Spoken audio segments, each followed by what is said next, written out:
За шинжилгээний бас янз янзын аргууд байгаа л да. Энэ вирус чинь бас дотор их олон янз. 200 төрлийн вирус байгаа шүү дээ.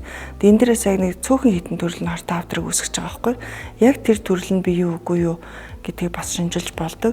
Ихэвчлэн халдвар авдаг ихэнх хүмүүс одоо амьдарч авах хугацаанд эрэгтэй эмэгтэй адилхан.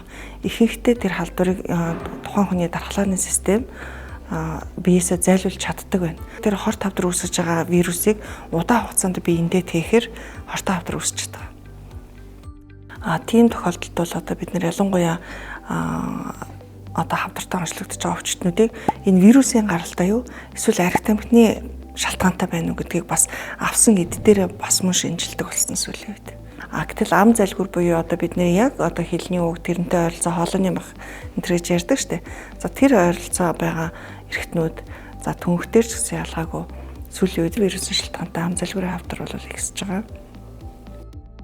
Хуучин бол хөвчлэн дандаа тамхины гаралтай, архины гаралтай байсан бол одоо энэ шалтгааны харьцаа бол бараг 50% болж бид нар бас цөөхөн тохиолдлууд дээр судалгаа хийж үзсэн Монголын нөхцөлд баруунд бол одоо ялангуяа Америк гэсэн өндөр хөгжилтэй орнууд тамхины хэрэглээ багасаад ирэхээр вирусын шалтгаантай хавдар их хувьцалж байгаа. Манай нар бол энэ яг ерөөсөө тэнцүү хувьтай явж гин гэсэн бас тийм ихний судалгааны үр дүн байгаа. Өнөөдрийн вакцин ирээдүйн хамгаалалт.